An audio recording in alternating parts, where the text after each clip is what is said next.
Cerita dimulai kala Lim Ah, pria sederhana asal Singapura, bertemu gadis remaja cantik pekerja salon di Batam. Namanya Riana. Lim ternyata tak mampu melupakan wanita berpostur mungil itu. Hati Lim tertambat padanya.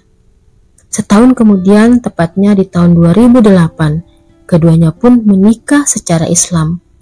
Lim pun memboyong Riana ke Singapura. Di Singapura, Lim yang hanya tamatan SD bekerja sebagai kurir toko. Gajinya memang tak cukup, karenanya Riana bekerja sebagai pegawai salon.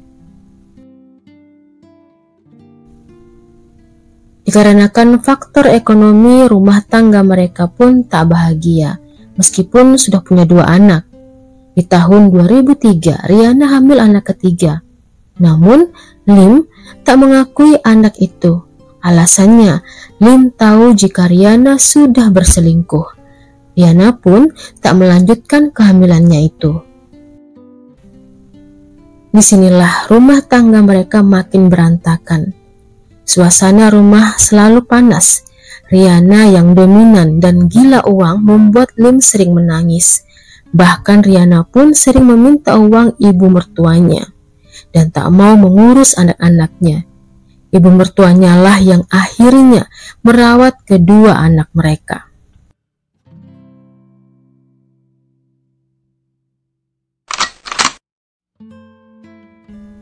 Di tahun 2003, Lim memenangkan undian yang cukup besar. Lim pun mengajak Riana pindah ke Johor, Malaysia. Di sana mereka menyewa flat. Riana bahkan sempat membuka salon, namun hasilnya jauh dari harapan.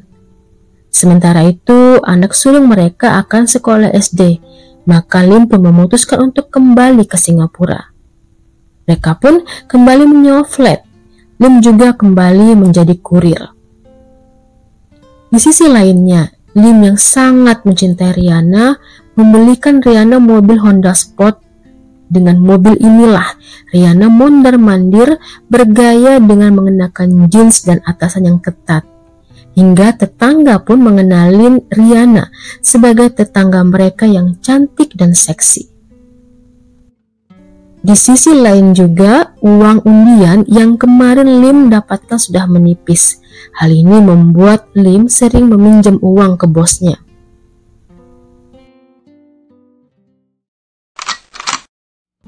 Rumah tangga keduanya sudah tidak ada rasa, tidak ada warna, selalu bertengkar setiap hari.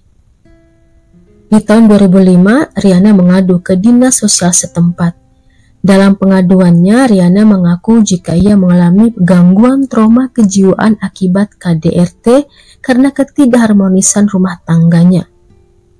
Dengan alasan itulah, ia pun meminta perlindungan. Petugas sosial mengajukan permohonan perlindungan untuk Riana agar dapat tinggal terpisah.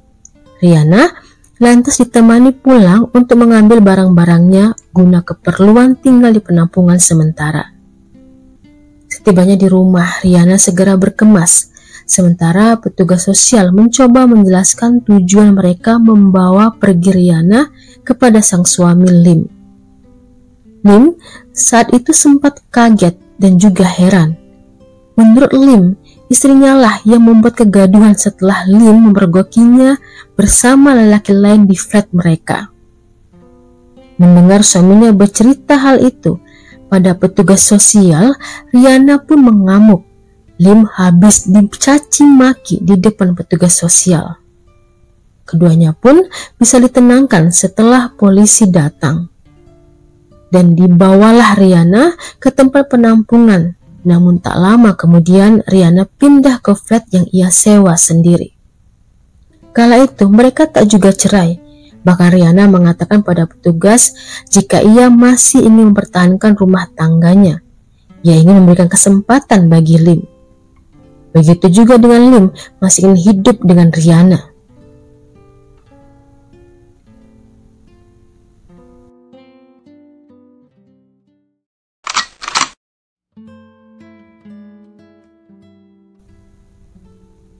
Di bulan Mei 2005, Riana datang ke flat Lim, meminta bercerai dan ingin membawa anak-anak pulang ke Batam. Lim menolaknya karena Lim tahu dari cerita sang anak mereka tak ingin hidup dengan ibu mereka. Pertengkaran pun terjadi. Namun tak lama mereka pun tenang kembali. Bahkan Riana mengajak melepas rindu dengan Lim. Setelahnya, Riana kembali meminta untuk mengizinkan mengambil anak mereka, namun Lim tetap tidak mau. Riana kala itu mengamuk hebat. Ia mengancam akan memanggil polisi. Lantas mengatakan jika Lim baru saja melecehkan dirinya. Lim tak takut. Riana lantas ke dapur mengambil sajam untuk menyerang Lim, namun gagal. Riana lantas mengirim chat kepada pacarnya jika dia sedang dianiaya Lim dan meminta untuk segera dipanggilkan polisi. Setelahnya, pertengkaran pun terus berlanjut. Hingga Riana tak sadarkan diri. Lim yang sadar mencoba membangunkan Riana, namun perempuan asal Batam itu sudah tak bernyawa.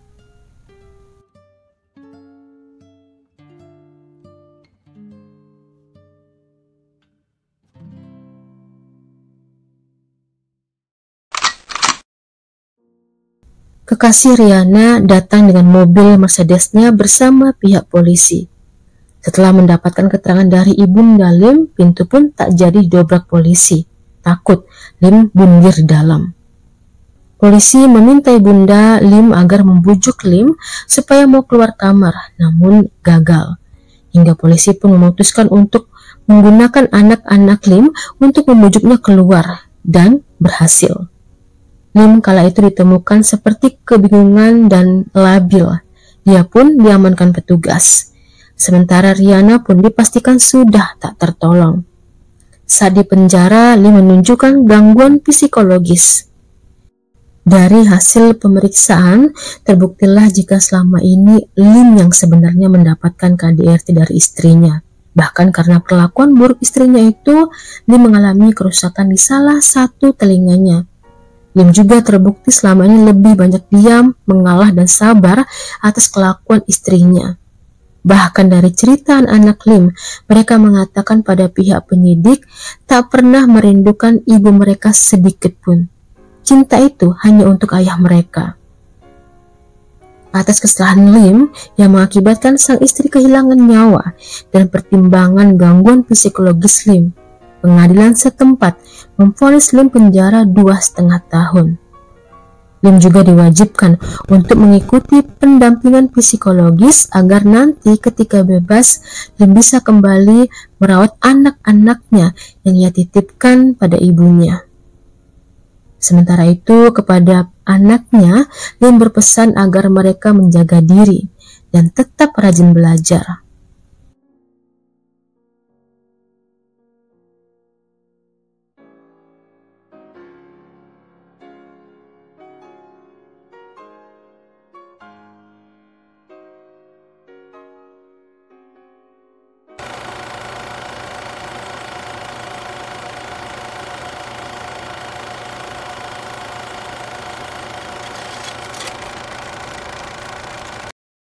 Hai semuanya, saya Yuni Rusli. Tentunya saya mengharapkan dukungannya agar channel ini bisa lebih berkembang. Karenanya, saya menunggu kritik dan sarannya. Kalau begitu, sampai di sini dulu kisah dan cerita kali ini. Terima kasih sudah menonton. Sampai ketemu di kisah dan cerita lainnya.